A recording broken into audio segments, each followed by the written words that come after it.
زده کوونکو څنګه یاستئ؟ په دې هیله چې روغ او جوړ به یې. خدای دې وکړي چې نن ورځ مو په خوشحالۍ سره شروع کړي وي. ګرانو زده کوونکو، په دې هیله چې د تېرې ورځې درس مو هم زده کړی وي. آیا داسې څوک نشته چې تېرې ورځې درس یې نه وي زده کړی؟ نشته؟ آفرین، ماشاءالله، څومره ښکلي، څومره بااستعداده زده کوونکي. شاباس، هر وخت به همدغسې کوشش کوئ. راځو نن نوي درس ته. نو کتابونه خلاص کړئ او 4مه پاڼه راواړوئ. آفرین، شاباس، ټولو کتابونه خلاص کړ. ډېر ښه، ډېر ښکلي. شاباس. په 4مه پاڼه کې لیکلي دي چې څو حروف یې لیکلي؟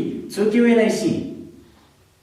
یو یې دا لیکلی، بل همدې ته هم شکل خو چې لري، نقطه لري، او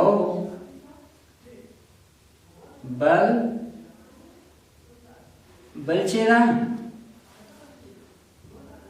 دا حرف ده او ورپسې اخره دا، او یو 2 حروف نور هم لیکلي دي چې هغه دا ده، او آخر حرف دا شی ده. ګرانو زده کوونکو، کولی شئ چې ووایئ دا څه شی ده؟ نه مو دا ویلی؟ خیر، اوس به یې ووایو. عین، عین، عین، غین، غین، غین، ف، ف، ف، قاف، قاف، قاف، كاف، كاف، كاف. او دا هم دا خو تاسې ووایست، نه شئ ویلی. لام، لام، لام. بیا غوږ شئ. عین، غین، فا، قاف، کاف، لام. څوک یې ویلی شي؟ آفرین، شاباس. له ځان سره یې 3 ځلې تکرار کړئ. څومره ښکلي لګیا دي ګلونه ماشومان. آفرین. ګرانو زده کوونکو، څوک کولی شي چې راته ووایي په دې تورو کې کوم یو یو له بل سره مشابه دي؟ آفرین.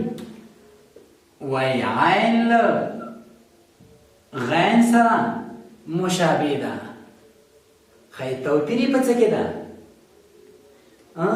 آفرین، آفرین، وایه، شاباس، څومره ښکلی، څومره ښکلی.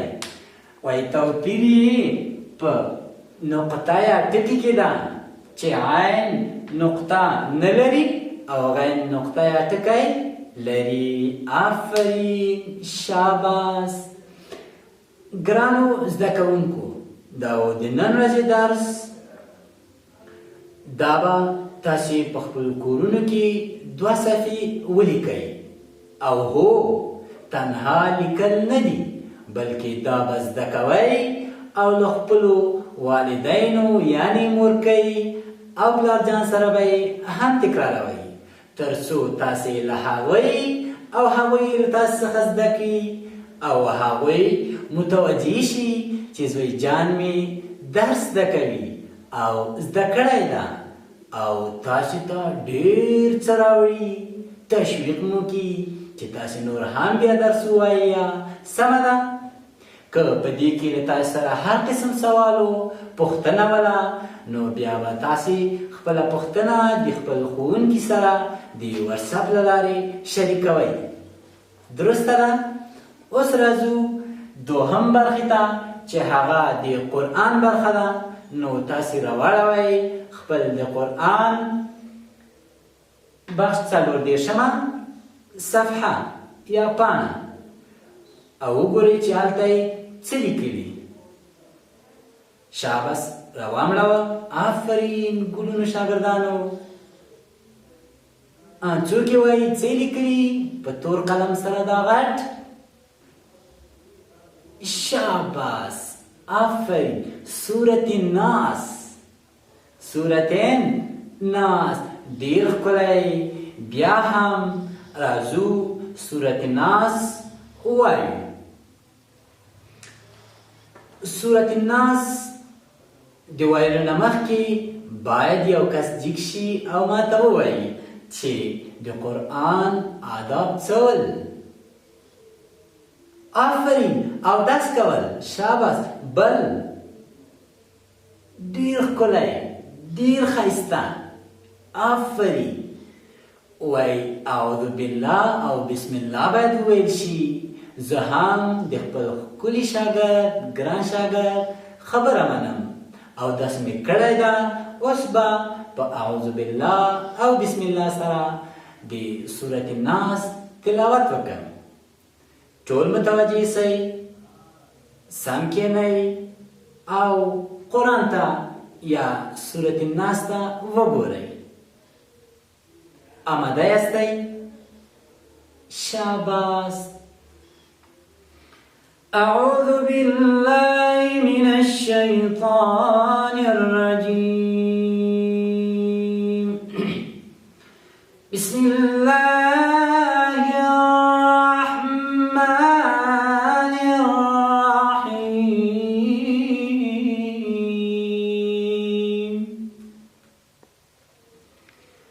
قل أعوذ برب الناس ملك الناس إله الناس من شر الوسواس الخناس الذي يوسوس في صدور الناس من الجنة والناس.